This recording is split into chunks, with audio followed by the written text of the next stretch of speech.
Shalom saudara-saudari yang dikasihi oleh Tuhan, kembali lagi kita berjumpa. Saya percaya kita tetap sehat, tetap semangat, dan tetap sukacita di tengah segala situasi kondisi yang melanda kehidupan kita saat ini. Mari saat ini kita mau bersama datang kepada Tuhan, mendengarkan firman-Nya, sehingga kita dikuatkan di dalam menjalani kehidupan ini. Mari kita mau membaca dari Mazmur 66 ayatnya yang ke-8 sampai 12.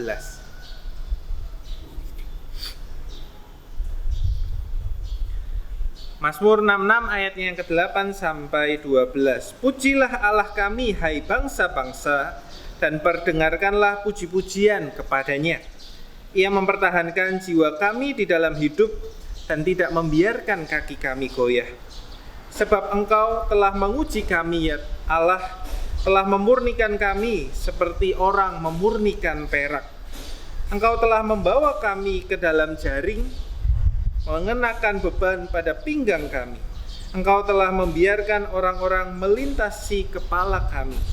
Kami telah menempuh api dan air, tetapi Engkau telah mengeluarkan kami sehingga bebas.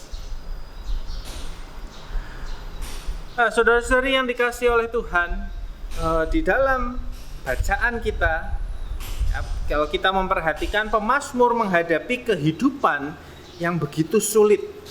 Dia berkata Allah menguji dirinya. Allah membawanya ke dalam berbagai situasi. Pertama, Allah membawa dirinya ke dalam jaring.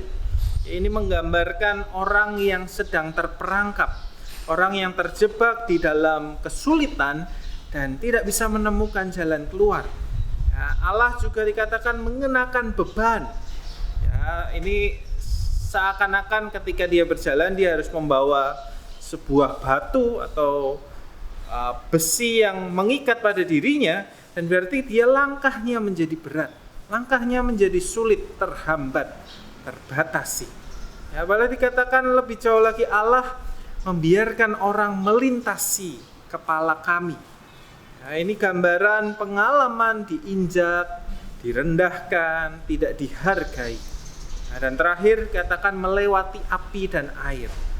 Bahwa ada tantangan hidup yang silih berganti. Saudara, kalau kita membayangkan kehidupan pemazmur ini, mungkin kita membayangkan sebuah kehidupan yang berat, yang tidak nyaman, yang tidak mengenakkan. Tetapi bagi saya yang menarik adalah pemazmur ini ketika semua hal itu diizinkan Tuhan hadir di dalam kehidupannya, pemazmur tetap mengajak kita sebagai pendengar, sebagai pembaca untuk bersyukur di tengah semuanya itu. Sungguh sebuah hal yang sikap yang luar biasa. Pemazmur mengajak orang yang membaca dan mendengar untuk bersyukur. Bersyukur di tengah segala kesulitan, tantangan yang dibiarkan Tuhan, yang diizinkan Tuhan hadir dalam hidupnya. Saudara-saudaraku, ada dua hal yang saya rasa membuat pemazmur ini menjadi bersyukur di tengah-tengah kesulitan dan tantangan hidupnya. Yang pertama adalah karena pemazmur ini menyadari Allah sedang memurnikan dirinya. Dikatakan Allah memurnikan dirinya seperti perak, memurnikan dirinya. Yang memurnikan adalah proses di mana ketidakmurnian, hal-hal yang buruk itu dikeluarkan sehingga objek seperti perak misalnya menjadi sesuatu yang berharga.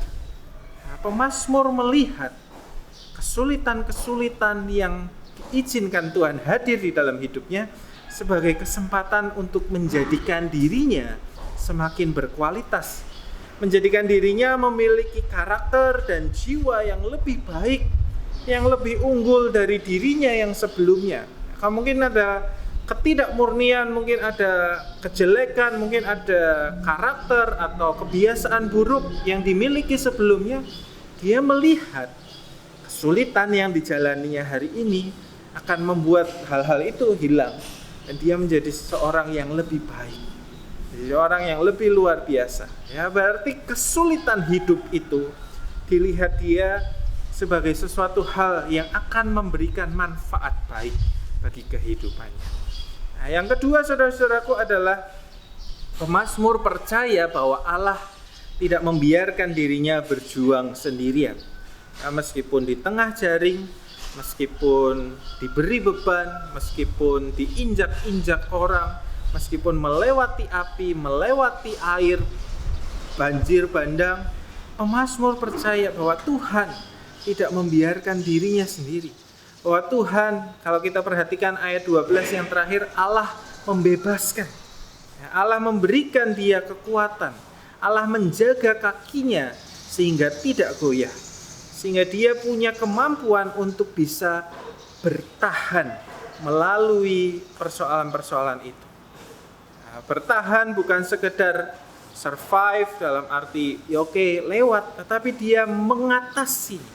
Dia melaluinya dengan baik dan dia memperoleh manfaat yang positif melalui peristiwa-peristiwa tersebut. Saudara-saudaraku yang terkasih, seorang tokoh Bruce Lee, Bapak Ibu tahu ya, saudara-saudari tahu bahwa Bruce Lee, tokoh bela diri yang legendaris, pernah berkata demikian. Jangan berdoa minta hidup yang gampang, melainkan mintalah kekuatan untuk menghadapi hidup. Nah, saya bacakan sekali lagi, jangan berdoa minta hidup yang gampang, melainkan mintalah kekuatan untuk menjalani hidup. Kenapa? Karena dalam perjuangan hidup, dalam kekuatan yang dianugerahkan Tuhan Allah, disitulah karakter kita bertumbuh. Disitulah relasi kita dapat bertumbuh, dibangun bersama dengan Tuhan.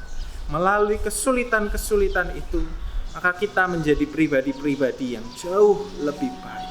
Oleh karena itu, janganlah minta hidup yang gampang, tapi mintalah kekuatan dari Tuhan.